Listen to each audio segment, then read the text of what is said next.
As a new Mrs. Laguna Philippines MS 2024, ano yung feeling mo nung time na ikaw na yung nanalo? Very happy. Winning Miss Laguna Philippines, yun yung highlight ng taon ko eh. Like, the coronation happened in March 23 and my birthday is March 5. So it's like a gift given to me. And winning the pageant is a blessing, and also I realized it's a responsibility. Before I just go out, remember I auditioned with my pajama, no makeup, gulo-gulo yung hair. But now I can't really just go out anymore. Na ganun pa rin yung itsura ko. So I have to be mindful with what I post in social media. I have to be mindful with what I look like when I go out. Ngayon, Bumalik na yung self-care mo. Yes, oo. Actually, yun, exactly. Bumalik yung self-care ko when I started the journey. Parang na-imagine ko nagpunta ka sa pageant na, or sa mga kalaban mo na nakapajama, ano yung tingin nila sa'yo? Kasi di ba sila parang prepared? They didn't see me kasi I auditioned. Biglaan lang. So, gabi na ako nagpunta and then pasarado na actually yun. Tapos, I was just fortunate to be accepted. Tapos, nakita ko yung mga kalaban ko, mamis na, matatanda pa sa akin. But they're very pretty. Maayos yung mga itsura. And like, look at me, I'm so fat and I'm so grumpy and whatever. So, yung self-esteem ko una, mababa. And then, as we continue to meet my fellow candidates, now my sisters, na boost nila yung moral ko. They tell me I'm pretty, they remind me that I'm pretty, they remind me that I'm good. And then you start believing in yourself again. Yes. You start loving Bumalik yourself yung again. confidence mo. Oo. And then you start taking care of yourself again. Start realizing na, maganda naman ako eh. Kaya nga siya na-in love sa akin kasi maganda talaga ako. Naman. Diba? Ako nga pala yung sinabi. Ako yung ano. Ito nga pala yung sinabi mo. Ito yun. So yun, ngayon, mas mataas na yung self. Kasi when you're married to a person that cheats with different women, you start feeling ugly. Yes. Siguro pangit ko talaga siguro kaya ganun. Start questioning how you look. But then when you meet other empowered women who reminds you that you're beautiful, you start regaining yung confidence na yun, na nawala na matagal sa'yo. You start loving yourself more, taking care of yourself more. So yun, I am very blessed to be Mrs. Laguna MS2. Parang nag-start ka ng new life, no? Oo, it's a new journey. New journey. Meron ako ngayong, meron na kayo ngayong aura time. So dati kasi, puro bahay lang, trabaho ngayon. Meron akong, ganda-gandahan time, queen time, and then meron akong, like, I'm living a double life, sabi nga ng anak ko, kasi parang may buhay na. It's more meaningful now. And just meeting this other woman, yun palang para sa akin panalo na eh. Kasi it's not every day that you meet these empowered women to remind you na you are enough, you're beautiful, you're confident. Kaya sobrang, yun palang blessing na.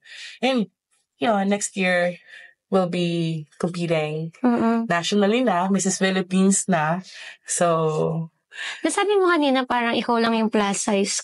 ako lang. Pero paano mo na, paano mo na overcome yun? Parang, paano mo na... Kasi even if I'm plus size, I realize that beauty is not really about your weight. It's how you carry yourself. It's your confidence. So, paano ka mamahalin ng mga tao kung ikaw mismo hindi ka naniniwala na maganda ka? And it's not just about beauty anymore. Diba? Hello, Mrs. Universe, plus size. So, it's not about beauty anymore. It's about intelligence, confidence, and of course, yung passion mo, yung advocacy mo, nakikita nila yan. Yes. What you're really advocating for is true and real, and they see how passionate you are. It will show and it will manifest. And everyone, I think that's what the people saw in me. Yes. Kaya siguro ko nanalo. Yun. So, confidence lang is sexy. It's beautiful. Yes. And it's not about petit ka, plus size ka. There's really no definition about the size anymore. As long as you're happy in the skin that you're in, then you're beautiful. You're beautiful. sexy. Yes, that's correct naman. Kasi hindi naman basehan talaga yung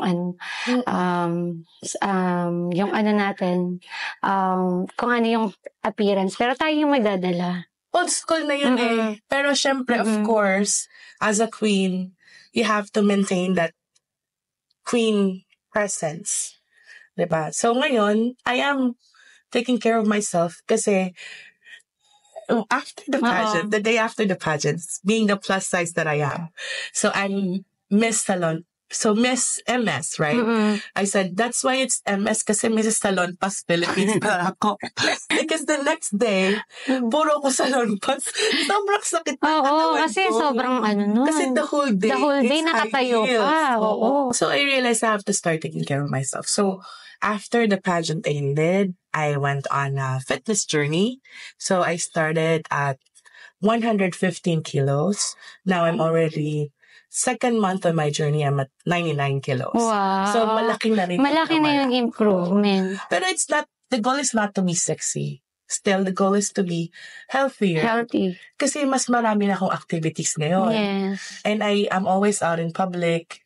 And then, of course, kailangan may natitira pa akong energy when I go home to my kids. Ibig sabihin, sobrang nagiging busy pala talaga pag nananalo. It's ikaw rin. Choice mo rin yun. Like, there are queens that win and then they don't do anything. But ako, I want to maximize the title. The title. To reach out to more people that I can help, I can support. So, diba, it's like what Spider-Man said. With great power comes great responsibility. So, I want to maximize that power to reach out to more people, to network to more people. Para when the time comes that I have my own, kasi the goal, my vision is to have my own therapy center. That's why I'm studying. So gusto ko mag-developmental pedia, and then have my own center. I have the right, I can tap on the people, the network that I've built during the pageantry. So I think, yun naman talaga. Yun naman talaga. Kasi hindi pwedeng pag nanalo ka, wala na. Kasi you need to prove sa mga tao na you're worthy. It's the choice still. There are queens that doesn't really do anything. But I'm very blessed na lahat kami sa Miss Laguna, we're all active. Even those that are not crowned, active pa rin kami sa mga advocacy namin. So, ganun siya. Hindi siya yung pageant Maganda lang. pala talaga siya. It's really more of women empowerment, advocacy driven. So, sisterhood. Ganun siya. It didn't stop na nakoronahan ka. It continued. So it's like a legacy. Continues, and then you join Mrs. Philippines. You win or you not win, but you're still part of that organization. Yun. Galing. Yes.